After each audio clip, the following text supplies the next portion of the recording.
Hello दोस्तों, एक बार फिर से बहुत बहुत स्वागत है आपका आपके अपने इस चैनल में which is a zero learning academy platform. आज हम फिर से शुरू करने जा रहे हैं अपनी मीट प्रोसेसिंग की, that is meat fish and poultry product technology की जो हमने सीरीज़ स्टार्ट की है, शुरुआत की है उसके लेक्चर 3 के साथ में। और आज हम लोग बात करने जा रहे हैं केमिकल कंपोजिशन ऑफ मीट के बारे में। मीट का केमिकल कंपोजिशन क्या होता है, कौन कौन से कंपोनेंट इसके अंदर होते हैं, इसका जो प्रॉक्सिमेट कंपोजिशन होता है उसमें कौन कौन से एलिमेंट होते हैं, इन सभी के बारे में हम लोग बात करेंगे। एक बहुत ही इम्पॉर्टेंट चीज़ आपके साथ में मैं शेयर करने जा रहा हूँ। क्या कभी सोचा है कि हम सारे के सारे फूड में, चाहे मीट की अगर बात कर लें, फ्रूट्स की बात कर लें, वेजिटेबल की बात कर लें या किसी और कैटेगरी ऑफ फूड की बात कर लें, हम केमिकल कंपोजिशन को स्टडी क्यों करते हैं? क्यों करते हैं? आखिर क्यों ज़रूरी है किसी भी फूड के केमिकल कंपोजिशन को स्टडी करना? मैं बताता हूँ आज। और ये बिल्कुल बहुत संजीदगी के साथ में, सीरियसनेस के साथ में इसको समझ लीजिए और दिमाग के अंदर बिठा लीजिए। हम किसी भी फूड के केमिकल कंपोजिशन को इसीलिए स्टडी करते हैं ताकि हम उसकी न्यूट्रिटिव वैल्यू को पता कर पाएँ। ज़ाहिर सी बात है, फूड के केस में अगर बात करेंगे तो अगर हमें यही नहीं पता होगा कि इस फूड को खाने से क्या फ़ायदा है, इस फूड की न्यूट्रिटिव वैल्यू क्या है, तो हमें हमें उस फूड का करना क्या है, हम कैसे उसको इस्तेमाल करेंगे। So that is why just to confirm, just to know the nutritive value of meat, इसीलिए हम आज डिस्कस कर रहे हैं इसके केमिकल कंपोजिशन के बारे में। ठीक है, बात क्लियर हो गई। अब बेसिकली मीट जो है, हमने लेक्चर्स में हमने स्टैटिस्टिक्स के बारे में डिस्कस किया।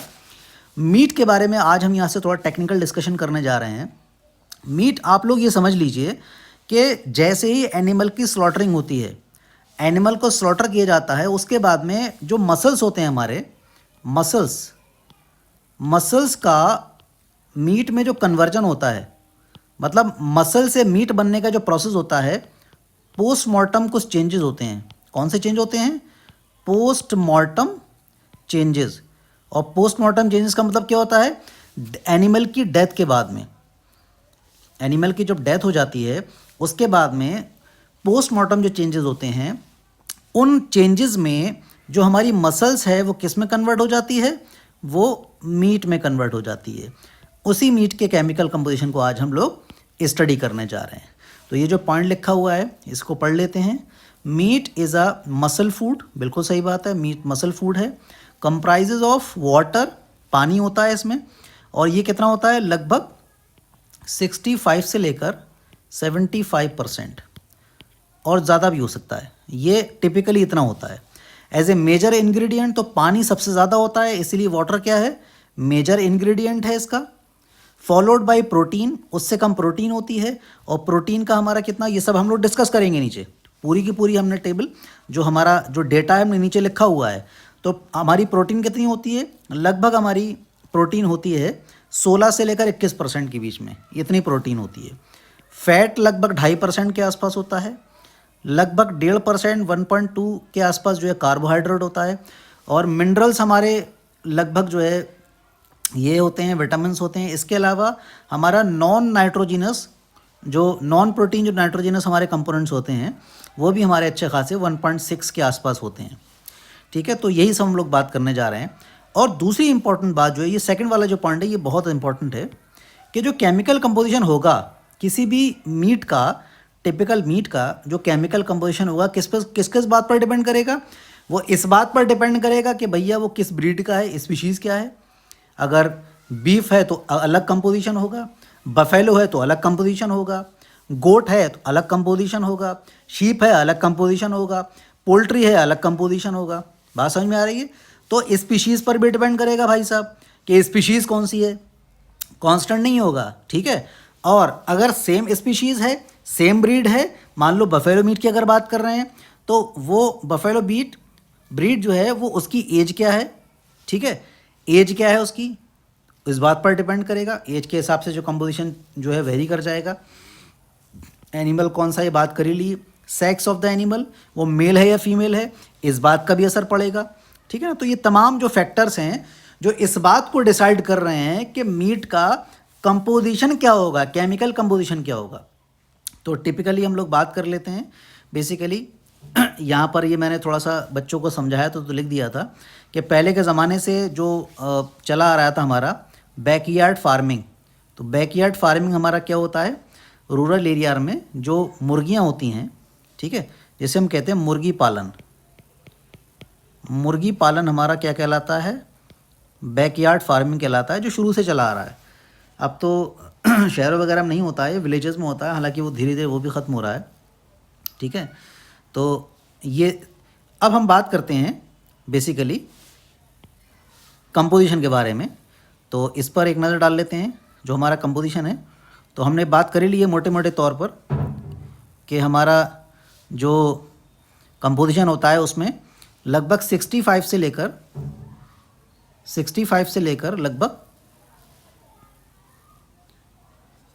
लेकर हमारा 80% के आसपास क्या होता है हमारा, ये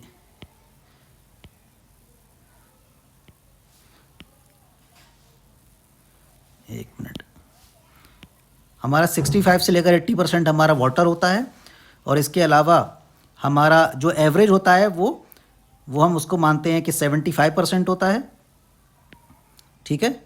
और जो हमारा प्रोटीन होता है वो आप देख सकते हैं 19 से 21% की रेंज में प्रोटीन होता है। मायोफिब्रिलर प्रोटीन होता है, ठीक है। और जो हमारा जो प्रोटीन होता है वो उसके कई सारे टाइप्स होते हैं, आप देख सकते हैं। जो ए है, ए हमारा मायोफिब्रिलर प्रोटीन है, और ये मायोफिब्रिलर प्रोटीन जो है हमारा मायोफिब्रिलर प्रोटीन हमारा ये 11.5% के आसपास होता है, आप देख सकते हैं 11.5%। और मायोफिब्रिलर प्रोटीन के भी टाइप्स होते हैं जो लिखे हुए हैं यहाँ पर। एक्टिन जो कि आप देख सकते हैं 2.5% है, जिसमें मायोसिन 5.5% है, ट्रोपोमायोसिन 0.6% है, डेस्मिन 0.4% है, और सारे के सारे जो बाकी जो दूसरे हमारे प्रोटीन्स हैं जिसमें डेस्मिन हमारा 0.4% है, और हमारा जो बाकी जो प्रोटीन है MNC प्रोटीन 0.2% है, इसका हमने कंपोजिशन लिखा नहीं है FN1 का। और alpha beta and gamma actin ये 0.5% है। बाकी हम देख सकते हैं जो प्रोटीन्स हैं हमारे वो हमारे प्रोटीन्स हमारे सार्कोप्लाज्मिक प्रोटीन्स, ठीक है, ये हमारा होता है 5.5%। इसके अंदर फर्दर जो डिवीज़न है, टाइप्स हैं, वो अलग अलग हैं। ये हमारा soluble sarcoplasmic and mitochondrial enzyme 4.5% है, ठीक है, ये हमारा 4.5% है। मायोग्लोबिन हमारा 0.3% है, हीमोग्लोबिन 0.7% है, और इसमें हीमोग्लोबिन के साथ में हमारा हीमोग्लोबिन है, साइटोक्रोम है, और फ्लेवोप्रोटीन्स है। ये हमारा इसका टोटल कितना है 0.7% है, और यहाँ पर जो मायोग्लोबिन है वो 0.3% है। तो आप देख सकते हैं ये कैटेगराइजेशन है मोटे मोटे तौर पर। मतलब हमने क्या देखा है, मोटे तौर पर देखा है हमने कि हमारा जो वाटर है वो 65 से लेकर हमारा 80% है, प्रोटीन इतना है, और एवरेज अगर वाटर है तो 75% है, और प्रोटीन का अगर एवरेज निकालें तो लगभग 20% प्रोटीन होता है, ठीक है। और बाकी इसमें कैटेगराइजेशन है। तो प्रोटीन का जो सबसे पहला कंपोनेंट है मायोफिब्रिलर सबसे ज़्यादा होता है, 11.5% होता है, और इसी मायोफिब्रिलर का टाइप होता है, ये जो नीचे लिखा गया है ये सारे के सारे टाइप्स हैं। सेकंड पर हमारा क्या है, सेकंड पर हमारा सार्कोप्लाज्मिक है 5.5% है, पर 5.5% के जो टाइप्स हैं फर्दर, ठीक है ना। इसके अलावा देखते हैं नेक्स्ट सी हमारा क्या है, जो सी थर्ड टाइप है प्रोटीन का, वो हमारा कौन सा है, स्ट्रोमल प्रोटीन। वो हमारा क्या कहलाता है, स्ट्रोमल प्रोटीन कहलाता है, या फिर कनेक्टिव टिश्यू प्रोटीन, ठीक है, कनेक्टिव प्रोटीन कहलाता है। तो ये हमारा कितना है, ये लगभग हमारा 2% के आसपास होता है। इस 2% में जो फर्दर डिवीजन है हमारा वो ये होता है, ठीक है, जिसमें 1% हमारा कोलेजन और रेटिकुलिन होता है, और 0.5% हमारा इलास्टिन होता है, और 0.95% के आसपास अदर्स इनसॉल्युबल प्रोटीन्स होते हैं, ठीक है। तो ये हमारा सी कैटेगरी हो गई, स्ट्रोमल प्रोटीन और connective tissue protein. Next third category हमारी क्या है? फर्स्ट कैटेगरी हमारा क्या हो गया था? फर्स्ट कैटेगरी हमारा हो गया था वाटर। सेकंड कैटेगरी हमारा क्या था? प्रोटीन। अब थर्ड कैटेगरी हमारा क्या आ रहा है? फैट। तो ये फैट हमारा क्या है? ये हमारा फैट है 1.5 से लेकर 13%। तो याद रहे, देखो यहाँ पर आप कंफ्यूज मत होना, यहाँ पर जो 2.5% हमने लिखा है ये एवरेज वैल्यू है। ये क्या है? ये एवरेज वैल्यू है। और 1.5 से ये 13% क्या है? ये रेंज है। मतलब जितने भी हमारे मीट्स की वैरायटी हैं, जितने भी मीट्स के टाइप्स हैं, वहाँ पर जो हमारा फैट है वो इतने से इतना वेरी कर सकता है। वो आप देखेंगे आगे हम जब बात करेंगे, वहाँ पे आपको इस बात का पता लग जाएगा कि हम ये रेंज क्यों लिखे हुए हैं। ठीक है, तो इसके फैट के टाइप्स में ये फर्दर जो 2.5% का जो डिवीजन है क्या है? 2% प्लस 0.5% की फॉर्म में है। 2% हमारा क्या होता है? न्यूट्रल लिपिड होता है, फॉस्फोलिपिड होता है और सेरेब्रोसाइट्स होते हैं। 0.5% में हमारा कोलेस्ट्रॉल होता है। ठीक है, और इसके अलावा हमारा जो फोर्थ कैटेगरी है, फोर्थ कैटेगरी हमारी क्या है? Non protein nitrogenous compound. तो नॉन प्रोटीन नाइट्रोजनस कंपाउंड हमारे क्या होते हैं? नॉन प्रोटीन नाइट्रोजनस कंपाउंड हमारे बेसिकली ये हमारे क्रिटीन फॉस्फेट्स होते हैं। ठीक है, ये क्रिटीन फॉस्फेट। ठीक है, क्रिटीन, ये स्पेलिंग गलत लिखी हुई है यहाँ पर। तो ये 0.55% है।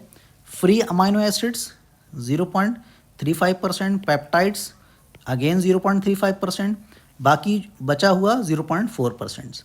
फ्री अमाइनो एसिड्स होते हैं। ठीक है, अमाइनो एसिड्स का बेसिक फार्मूला क्या होता है? जहाँ पर एक ग्रुप से एल्काइल ग्रुप अटैच्ड हो, ठीक है, एक से नेक्स्ट R1 R डैश, एक से NH2 और एक से हमारा COOH। तो ये हमारा बेसिक अमीनो एसिड्स का फॉर्मूला होता है। ठीक है, नेक्स्ट कैटेगरी हमारी क्या है? कार्बोहाइड्रेट। कार्बोहाइड्रेट हमारा जैसे कि हमने बात करी थी कितना होता है? कार्बोहाइड्रेट हमारा होता है 1.2%। और इस 1.2% में क्या क्या होता है? Glucose plus glycogen. तो ये हमारा बेसिकली हमारा कार्बोहाइड्रेट होता है। इसके अलावा जो बाकी कंपोजिशन होता है वो देखते हैं। इसके अलावा हमारा क्या होता है? Inorganic nutrient. बाकी हमारा क्या होता है? इनऑर्गेनिक न्यूट्रिएंट होता है ये बेसिकली। इनऑर्गेनिक न्यूट्रिएंट्स या फिर इनऑर्गेनिक एलिमेंट्स कह देते हैं इसको। तो ये हमारा कितना होता है? 0.65% होता है। इस 0.65% में हमारा जो मेजर होते हैं हमारे पोटेशियम के 0.35%, के P phosphorus 0.2%, Mg magnesium 0.02%, Na sodium 0.05% और बाकी के जो बचे अदर्स 0.3% होता है। यहाँ पर ये मैंने वही स्ट्रक्चर बना के दिखाया था, बेसिक अमीनो एसिड का स्ट्रक्चर। तो यहाँ पर आप बताइए, एक क्वेश्चन है आपके लिए, simplest amino acid, which is simplest amino acid. तो कमेंट में ज़रूर बताइएगा कि सिंपलेस्ट अमीनो एसिड किसे कहते हैं। ये क्वेश्चन है आप सभी के लिए। ठीक है, तो ये हमारा basically chemical composition of meat है अब तक जो डिस्कस किया। ठीक है, इसमें जो न्यूट्रिएंट्स है वो हमारे वाटर था जिसमें 65 से 80% रेंज में था, एवरेज था 75%। ठीक है, और प्रोटीन था हमारा लगभग जो है हमारा 16 से 21%, जो एवरेज हमारा 20-21% के आसपास आता है। बाकी जो है लगभग जो है वो 2.5% के आसपास फैट लिपिड और लगभग जो है 1.5% 1.6% के आसपास जो है हमारा बाकी आपका जो हमारे जो नॉन प्रोटीन नाइट्रोजन्स कंपाउंड्स हैं, बाकी के कार्बोहाइड्रेट 1.2% और इनऑर्गेनिक हमारा जो न्यूट्रिएंट्स है एलिमेंट्स है वो 0.65%। तो ये टोटल मिला के हमारा क्या कहलाता है? ये टोटल हमारा ये सारा कहलाता है प्रॉक्सिमेट कंपोजिशन।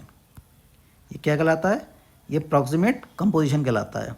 और जिनको ना पता हो वो यहाँ पर समझ लें, प्रॉक्सिमेट कंपोजिशन का मतलब होता है कि x जितना भी आपका प्लस y प्लस z ब्ला ब्ला ब्ला ये बराबर 100% के आना चाहिए। तो अगर 100% के बराबर अगर आ रहा है तो हमारा ये क्या है? ये टोटल प्रॉक्सिमेट कंपोजिशन कहलाता है। ठीक है, तो ये हमारा प्रॉक्सिमेट कंपोजिशन था, इसको याद रख लीजिएगा।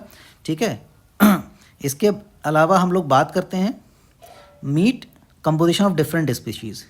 तो meat composition of different species ये बहुत ज़्यादा इम्पोर्टेंट, जैसे मैंने बताया था आपको कि अलग अलग जो हमारे जो एनिमल्स हैं, अलग अलग जो स्पीशीज़ हैं, अलग अलग जो हमारे ब्रीड्स हैं, उन सभी के अंदर जो हमारा मीट का कंपोजिशन है वो अलग अलग होता है। जैसे मैंने वहाँ पर रेंज लिखी थी, ठीक है, रेंज लिखी थी फैट की, है ना, 1.5 से 13%। तो वो अलग अलग रेंज होती है। तो देख लेते हैं यहाँ पर। तो यहाँ पर बेसिकली कॉलम्स हैं, इसको हम कॉलम में डिवाइड कर लेते हैं, इस तरीके से हैं, ठीक है। तो यहाँ पर बेसिकली इस तरीके से है। तो टाइप्स ऑफ मीट में क्या क्या है? नंबर 1 पर बीफ है, चिकन है, लैम है, पॉर्क है और व्हील है, ठीक है। तो हमारा जो बीफ है उसके अंदर प्रोटीन कितना होता है? 21%, ठीक है। और जो मॉइस्चर होता है बीफ में वो 72% होता है, फैट 6% होता है, ऐश 1% होता है। आप देखेंगे कि ऐश कंटेंट 1% लगभग है सभी में, लेकिन जो हमारा लैम है इसमें 1.5% है, 1.5% है सिर्फ लैम के अंदर। और लैम के अंदर आप देखेंगे फैट भी बहुत ज़्यादा है, 9%, जो सबसे ज़्यादा है। यहाँ से भी ज़्यादा है, यहाँ से भी ज़्यादा है, यहाँ से भी, यहाँ से सबसे ज़्यादा है, ठीक है। तो ऐश कंटेंट और फैट कंटेंट जो है दोनों लैम में ज़्यादा है, ठीक है। बाकी देख लेते हैं। बीफ का हो गया। चिकन में 20 से 23% के आसपास प्रोटीन है, 74 से 76% मॉइस्चर कंटेंट है, 2% आपका फैट कंटेंट है, और अगेन 1% जो है वो ऐश कंटेंट है। ऐश कंटेंट हमारा क्या बताता है? ऐश कंटेंट हमारा बताता है मिनरल कंटेंट। मिनरल्स क्या क्या होंगे? मिनरल्स हमारे क्या क्या होते हैं? पोटेशियम, कैल्शियम, सोडियम, मैग्नीज, है ना, ये सारे मिनरल कहलाते हैं हमारे। नेक्स्ट देख लेते हैं लैम का। लैम में 18% हमारा प्रोटीन होता है, ठीक है। 71.5 के आसपास, लगभग 72% के आसपास हमारा मॉइस्चर कंटेंट होता है, और सबसे ज़्यादा हाईएस्ट अमाउंट में फैट होता है, दैट इज़ 9%, और 1.55% क्या होता है? ऐश कंटेंट। देन पॉर्क में 18% हमारा प्रोटीन होता है, 77% मॉइस्चर होता है, 4% फैट होता है, 1% ऐश कंटेंट होता है। Then again wheel, in wheel you can see clearly that 20% is protein और 75% मॉइस्चर होता है, 4% फैट होता है, 1% ऐश कंटेंट होता है। तो ये बेसिकली हमारा था मीट कंपोजिशन डिफरेंट स्पीशीज़ में कितना कितना होता है। इसको अच्छे से याद कर लीजिए, नोट्स बना लीजिएगा। ये आपके बहुत सारे जो कॉम्पिटिटिव एग्ज़ाम्स हैं, ख़ासतौर से आपके जो MPFS और फूड सेफ्टी ऑफिसर के एग्ज़ाम्स हैं, स्टेट के और सेंट्रल के, और गेट, नेट, सब में यहीं से क्वेश्चंस वगैरह अगर मीट से आते हैं तो यहाँ से क्वेश्चन पूछे जाते हैं, ठीक है। तो ये था हमारा मीट कंपोजिशन के बारे में। नेक्स्ट हम बात कर लेते हैं। नेक्स्ट है हमारा topic microscopic structure of meat muscles. ये हम बात करेंगे और इसको हम डिस्कस करेंगे नेक्स्ट हमारे लेक्चर में, दैट इज़ लेक्चर 4। तो बने रहिए और प्लीज़ ज़्यादा से ज़्यादा कमेंट करिए, ठीक है। अपने मशवरे दीजिए, सजेशन दीजिए, और ताकि हम लोग बूस्ट करें, और ज़्यादा से ज़्यादा सब्सक्राइब भी करिए, अपने कनेक्शंस में जो फ्लो कराइए। तो बने रहिए, हाजिर होते हैं जल्दी नेक्स्ट लेक्चर हमारी मीट की प्रोसेसिंग के लेक्चर 4 नेक्स्ट लेक्चर के साथ में। तो बहुत बहुत धन्यवाद आपका। Thank you so much. मैं हूँ आपका दोस्त doctor Irfan Khan. Thank you so much.